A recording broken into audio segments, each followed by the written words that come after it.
No niin, hyvä ystävä. Talvisissa maisemissa ollaan.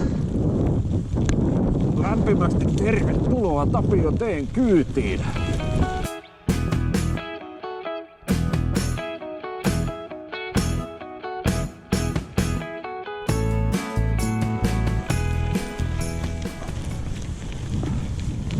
Nyt kun on päässyt tämmöiseen talviajelun makuun. Sattui tämmönen kirkas päivä. Pakkasta ehkä 7-10 astetta. On hyvä harrastaa jotakin ihanaa, tuttua ja turvallista. Siispä tänään onkin ohjelmassa tuttu ja turvallinen Helsinki-Vantaan lentokentän kiertoajelu. Reissun tarkoituksenahan tietysti on pitää rantonneuripelikuntoa yllä ja testata, miltä tämä pyörä tuntuu noin 50 kilometrin matkalla. Nasta-renkaathan tässä on alla. Hyvin auratuille pyöräteille on hieman satanut uutta lunta yön aikana. Se pikkusen vaikuttaa tähän ajotuntumaan. Perä meinaa lähteä sutimaan aina paikotellen. Ja toisekseen kaikki käännökset ja alamäkilaskut pitää ottaa hyvin varovaisesti. Tämä on vähän tämmönen testi, minkälaisiin keskinopeuksiin tällä pääsee talvikelillä. Mittariahan mulla tässä ei ole kiinni, mutta maastokarttasovellus tuo kännykässä mittailee kuljetun matkan ja piirtää sitten sinistä viivaa kartalle siitä kohtaa, mistä olen mennyt. Vaatteitahan mulla on päälläni useampi kerros. Päällimmäisenä tuulihousut ja tuulitakki, mutta niiden alla hyvinkin lämpimästi kaikenlaista, mitä urheiluvarustekassista löytyy. Siltä varalta, että tarvii jäädä rengastöihin tai vaikka uupumus iskis, eihän sitä koskaan tiedä, niin on viisasta pitää pikkupakkasellakin tuo toppatakki mukanansa. Tähän mä oon miettinyt, että jomman kumman jo 2 olemassa olevasta tankolaukustani laittaisin tähän näin. Toinen niistä on muistaakseni Thule-merkkinen ja toinen on Bitsi. Kummatkin on semmosia pikalukolla toimivia yksilöitä. Enemmän minä tykkään siitä Bitsistä, koska sen telakka on helpompi kiinnittää tuohon tankoon. Ja sitten se lukko on vähän helppokäyttöisempi kuin siinä Thulessa. Toisaalta taas Thulen laukku on tilaavampi.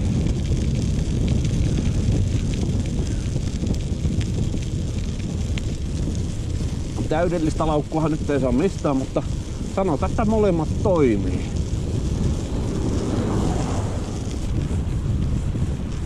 Ja jaloissa tietysti ennen kaikkea vaelluskengät. Jos vaikka menee tämä reissu vaeltamiseksi, eihän sitä koskaan tiedä. Leikki sikseen. Mä nyt parempaakaan tähän talvikelliin pyöräilykengiksi keksi. Enkä viihti 10 eri kenkiä hommata kotiin. Mä oon vähän tämmönen, että tulee koko elämä suunnilleen yksillä talvikengillä elettyä.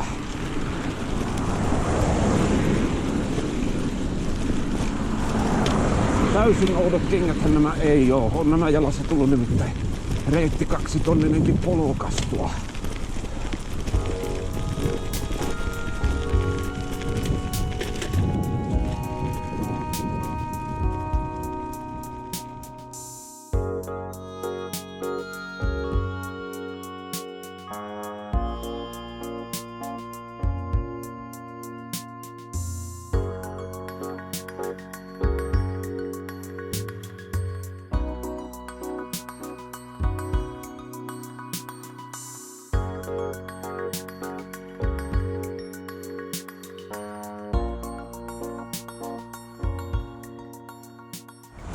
Voisin kyllä lyödä toi pullakahveista ja pyöräilylippiksestä vetoa, että äsken tuli vastaan joku rantonneurikollega näillä paikkeilla. Ilmeisesti pongasi päässäni olevan Randonneurs Finlandin lippiksen ja nosti kätensä tervehdyksen merkiksi. Tokihan mulla on pipo vedetty siihen lippahatun päälle ja putkihuivi vielä tuonne päähän asti. Se toimii vähän niinku semmosena kypärämyssynä, kypäräpipo mikä lie. Putkihuiveja sais kyllä olla enempikin. Ne on niin käteviä.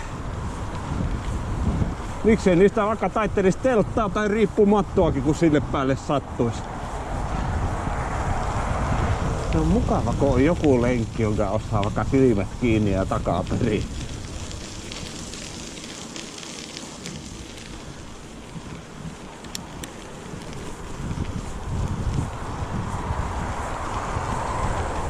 Alussa mennään vähän tässä moottoritien varressa. Sen jälkeen päästään hetkeksi vähän hiljaisemmille seuvuille. Shell Ruskea Santa täällä Vantaalla. Se tarkoittaa sitä, että olen tuolta lähtöpaikalta tehnyt matkaa suunnilleen 10 kilometrin verran. Ja semmonen 1/5 reisusta on jo tehty. Lihakset ovat mukavan lämpimänä.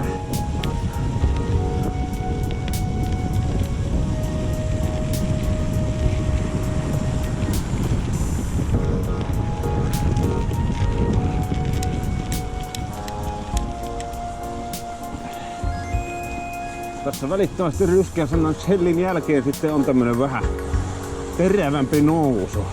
Tämä on ollut aina kiva lasketella alas. Mä oon parilta brevetiltä tullut maaliin päin. Tuolta Tuusulan suunnalta. Tuusulan ja Ruskea Santan välillä onkin tämmöisiä mukavia nyppylöitä. Sitten tässä kohti, kun tämän on lasketellut tonne maaliin päin, tämän mäen 50. Silloin tietää, että ne nyppylät on ajettu.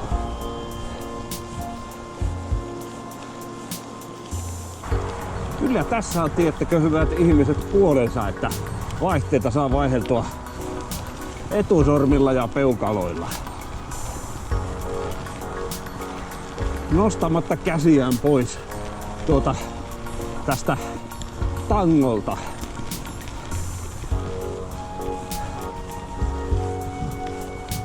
Sitä kun vuorokauden verran tekee tämmöistä liikettä, että oikea käsi lispaa mäkisellä reitillä jatkuvasti tuolla runkoputkella. Sitten kaivelee aina selviä kameraa tuolta takataskusta, ottaa kuvia, roikuttaa kameraa jossakin tässä näin pitkän aikaa. Sitten oikeakätinen kun on, niin totta kai oikealla kädellä nappailen pulloa tuolta alhaalta. Kyllä se vaan olkapäässä tuntuu.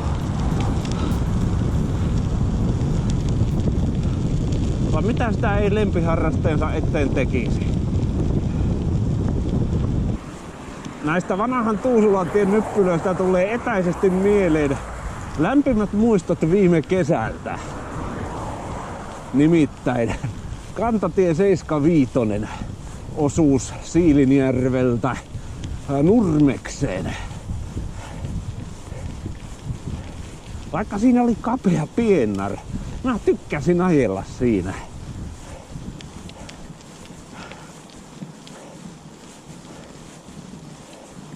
Ensin oli vähän terävämpiä nousuja, sen jälkeen loivempia. Reitin profiili muuttui, mitä syvemmälle Pohjois-Karjalaan päästiin.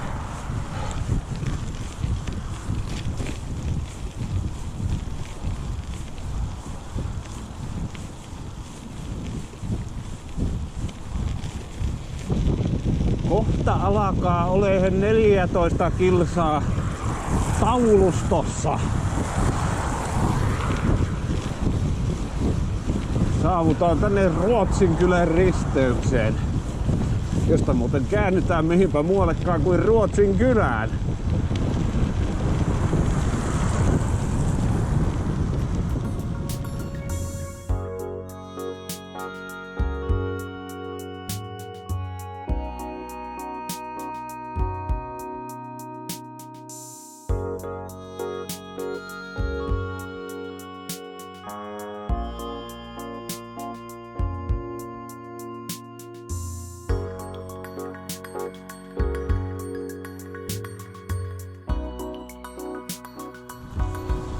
Kevyesti lunta satelee. Lehtikuusi metsä tuossa oikealla puolella. Siellä ihanasti tonne puiden oksille on lunta tarttunut. Siellä mennään muuten sähkömaastopyörän näköisillä vehkeillä. Corso MTB-reittiä pitkin ilmeisesti.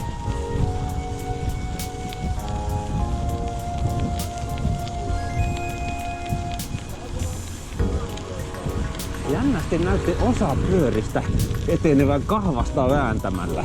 Taikka sitten pyörä vain jotenkin kevyesti rullasi ylämäkeen. Kyllä. Niitä on kaikenlaisia konkeleita nykyään. Sitten täällä joku vispaa jotain lentokenttälenkkiä ympäri vanhalla hybriidillä. Polkee vaelluskengillä avopolokimia. Se on ihanaa. Kyllä tänne tien päälle mahtuu.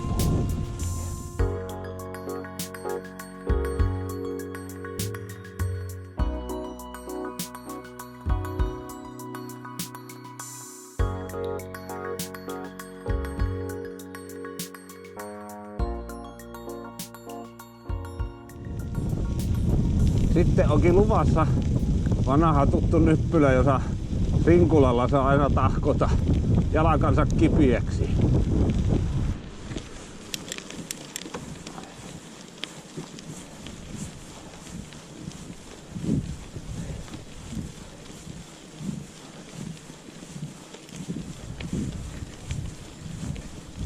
Jyrkät on mäet ja keveät on vaihteet.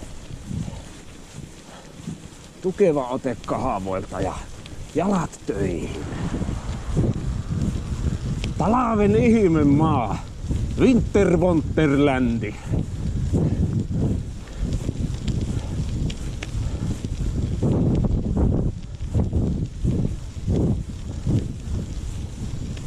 Tämä on erityisen nätti pätkä aina kesäaikaan.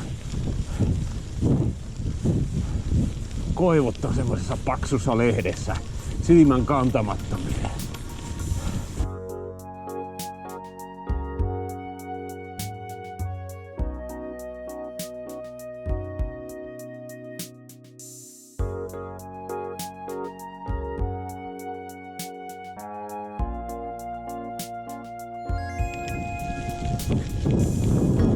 Mä oon usein miettinyt, että tuossa on joku peltotilkkuunsa mennyt metsittämään kuusen taimilla. Eli tämän reitin ekaa kertaa joskus heinäkuussa 2015. Nämä oli silloin ihan semmosia vahtosammuttimien mittaisia kuusen taimia. Nyt nää kasvaa jo komia nuori kuusikko. Lienevätkö joulukuusia? Samaten tuolla muutaman 100 metrin päässä on joku vastaavan kokoinen peltotilikku. Sielläkin niin ikään kuusta kasvaa. Jalat on lämpimänä ja polkeminen tuntuu hyvältä. Se on semmonen aika olennainen osa röntönöörihommia, että tykkää istua satulossa ja polkeminen tuntuu hyvältä. Ja vaikka ei tuntuskaan, niin polkee silti. Ja kun tulee kesä vielä joku päivä, niin mä lähden käymään sakkolenkin tuolta Seutulan kautta.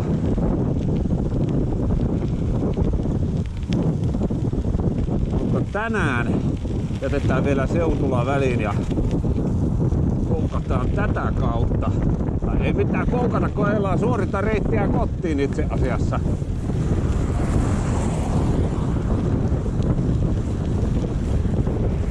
Vitsi!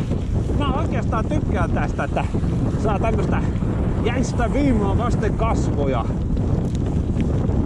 Toivottavasti on vasta tulta koko kotimatkan ajan tästä eteenpäin. Mä tykkään siitä, että kerran kun on vähän varustauduttu tämmöiseen talvikeliin, niin sitten saa harjoitella ihan niinkö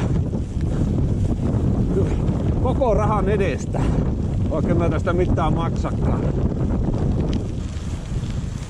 Alkaa ehkä kohta puoli joku 30 kilsaa lähestyä noihin arvioituihin mittarilukemiin. Mä veikkaan, veikkaan, että joku 15 kilsaa tunnissa tulee loppujen lopuksi keskinopeudeksi tälle tämän päivän reissulle. Se on sekä ajaminen tuntuu mukavalta. Silloin asiat kyllä hyvin.